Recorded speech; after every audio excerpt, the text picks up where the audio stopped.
Hello everyone, Marilyn here at the Old Tree Metaphysical Shop. I decided to come on today and do some live readings. I don't do these a lot, so I decided to come on and do them today because I missed my chance with my sweet sister friend Jen on Tuesday due to a migraine. So I'm on here today to read some cards for people. First, I'm going to go ahead and just ground for a minute. Connect with spirit.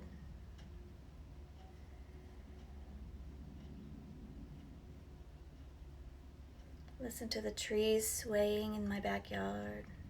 It sounds absolutely amazing.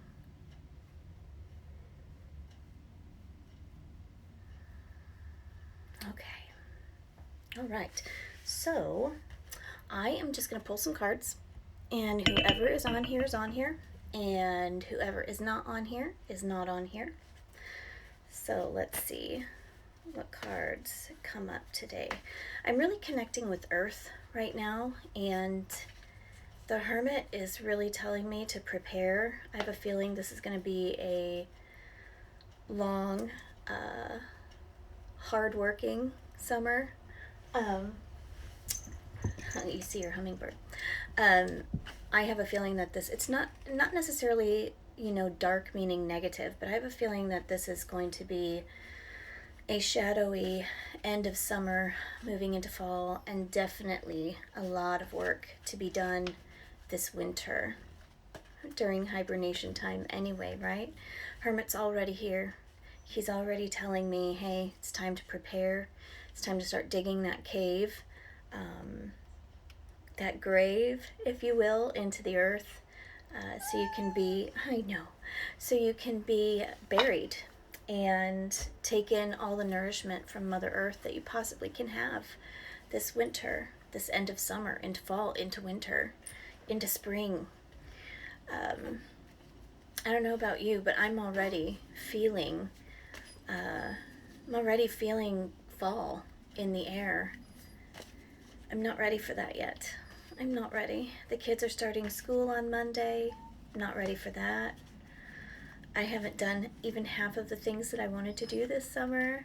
It seems as though 2020 is, in one way, thankfully going by so fast because it's such a shit year. But in the other way, it's going by too fast because this time that I'm actually getting to spend with my babies has been really nice. And now school starts again on Monday. So, and it's all online. So we'll see how that goes. All right. So let's go ahead and draw our first card. And today I'm going to be using a few different decks. Right now I am using the Tarot Illuminati deck, one of my favorite public reading decks. And we're going to draw a card regarding plans for hibernation. How's that? Plans for hibernation. Let's see what we get. We got the World card here. So the World card represents several different things. The World card can represent travel. The World card also represents the wheel. It represents abundance in several different ways. So when we're talking about what we can do to prepare for our hibernation or prepare for our shadow work, things like that, I think one of the things that the World card is telling us is that we need to really remember that as hard as this shadow work is, it is extremely beneficial in the end and will take us places that we never thought that we could go. Will also take us places that we didn't want to go to anymore, which is really a lot of what shadow does. But it's definitely going to take us places that we never thought that we would go before. When you do that shadow work, you're diving really deep inward, opening those doors that you closed a long time ago that you never really wanted to open again. You kind of shoot them underneath the rug and they're done, but they're not. And subconsciously they kept coming back and wanting to communicate with you and wanting to protect you in a way. And when you do that shadow work, you not only acknowledge them, but you have the opportunity, if you choose to heal them, to cut the cords that are attached to them, to release them from your spirit, from your soul, so you no longer carry them anymore. And not just you, but generations after you. So this world card talks a lot about all of those different things. It's all about that inner strength within, that courage that allows you to move forward throughout this world, throughout the wheel. But I truly believe that, especially when we're talking about the hibernation period, it's talking about finding that roadmap into your shadow self and exploring inward, exploring introspectively. Okay, so what's our next card? Our next card is...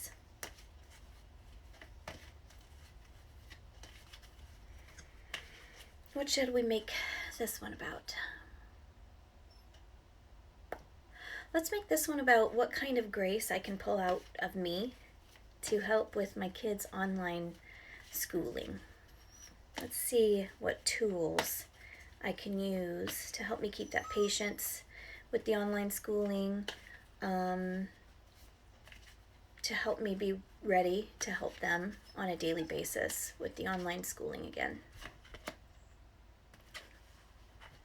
I have the Empress. So, when the Empress comes into play, she is femininity, at its most. And that femininity is also compassion, right? It's love. It's healing. It's wisdom. It's intuition. It's all of those amazing things that we women have in our tool belts all the time that we forget about frequently. It's that beautiful strength that we can pull out within us. So when that tells me is that when it comes to school, instead of me thinking, damn it, school's starting, I'm going to miss this time with my kids or whatever, I think this year we are actually going to go ahead and take the schools up on their offer for computers, laptops, and instead of us working in their room, I think one of the ideas that I have is taking those laptops outside and spending that time out in earth where I feel most connected, where I feel free and not trapped by the walls of their room. And I think hopefully that will allow their minds to be more expansive as well during that time. So bring about Mother Nature, Mother Earth into our day, our beautiful, beautiful mother. All right, what should we draw for the next one?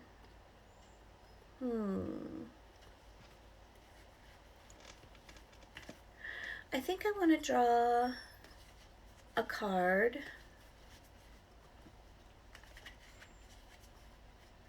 I think I want to draw a card for this fall. I do feel it coming on already, and I do feel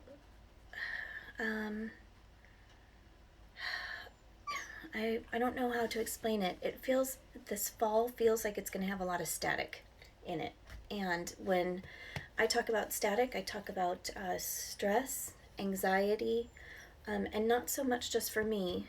I feel as though there's going to be something that goes on this fall, and it's going to be a change. But the Tower card keeps coming into play, so in my mind, so it's a change, but it's not going to be a welcomed change. People are going to be approaching this change with a little angst, let's put it that way, a little anxiety as well, with that change. That's how I feel about this fall. So it's kind of not really bringing fear to me, but our world is already at so much of an unrest right now. It brings,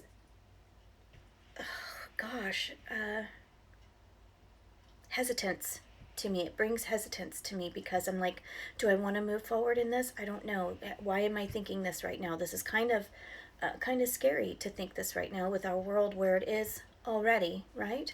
But I do believe that there is going to be something occurring this fall that is not going to be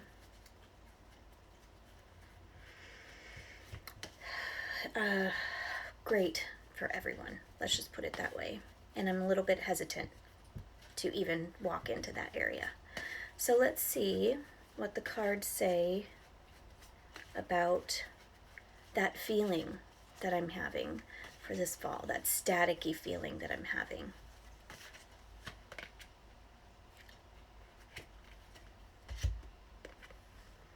So kind of confirming that, you have the Ten of Cups in reverse. And, Ten of Cups talks about that abundance, talks about, that emotional joy and abundance of fulfillment of mind, spirit, heart, space, all of those things. And when the Ten of Cups comes to me in reverse, it's not necessarily telling me that it's going to be all bad, but it is telling me that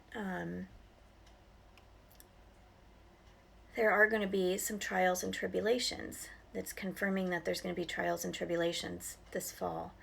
One thing that it does remind me of is that, especially when we talk about emotion,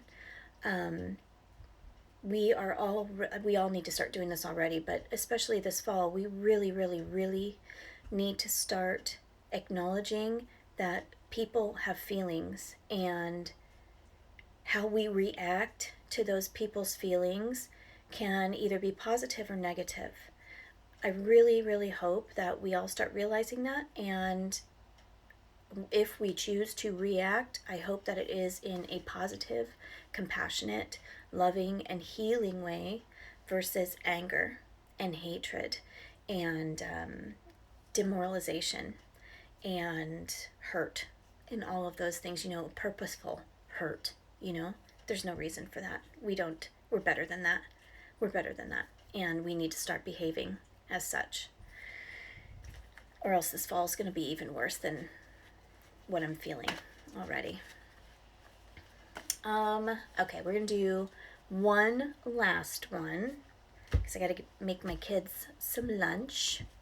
So for this one, because we have so many blockages happening in our world right now, not just with, people's emotions, but with our communication. Our communication is horrible right now. And half the time we don't even talk to each other. We yell at each other, and we yell awful things to each other. And there are very little words of love spoken these days, very little words of compassion and cheering one another on.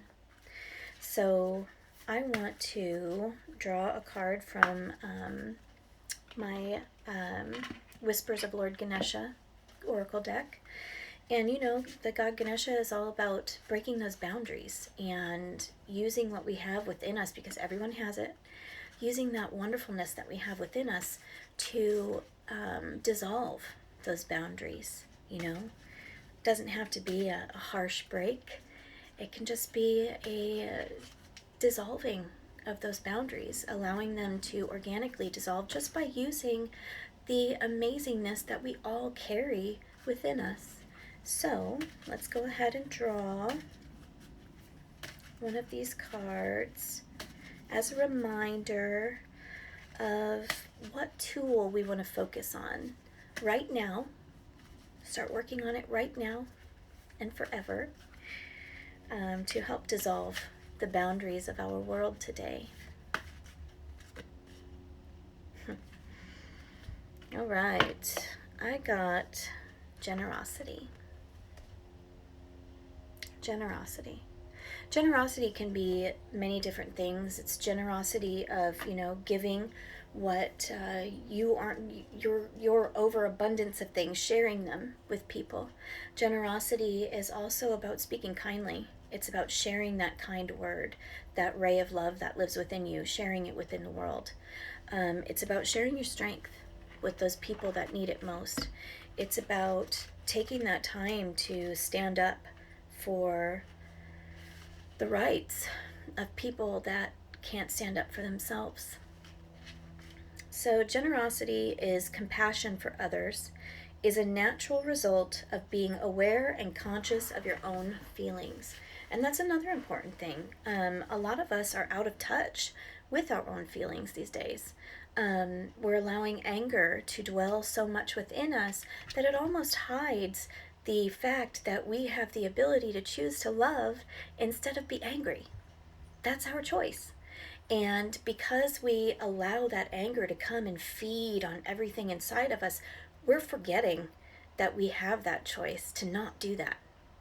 And so when we are conscious of our own feelings, we are conscious of the ability to make that choice, to not speak harshly, to speak in an educational manner, to speak in a compassionate manner, to speak in an intelligent manner, rather than words of hate, words of disgust, just words of anger, you know? So when you're generous in spirit, you take complete responsibility for your life. Choices, definitely choices. Work with Ganesha to assist you with stepping up to do the right thing. This is especially important when you're filled with fear and conflicting feelings. Really, really hugely important right now. Hugely important. Respect others and live a conscious life. Champion others, support them, and actively want them to succeed. Living from this space will create an open heart and mind that will touch anyone who comes into your presence. Be tolerant of ideas and behaviors that may not align with your own thoughts.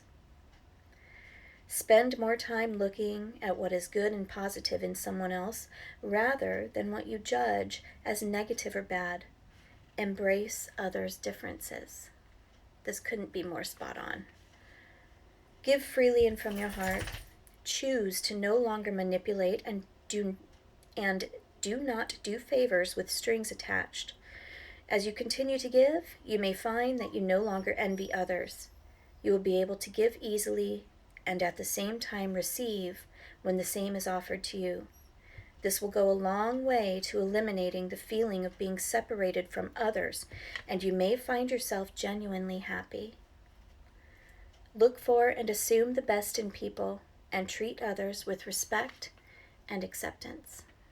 I think that's a wonderful place to end this live reading, and I hope that we can all find it in our heart to love each other freely and speak to each other with compassion so we can heal this universe and every living aspect on it.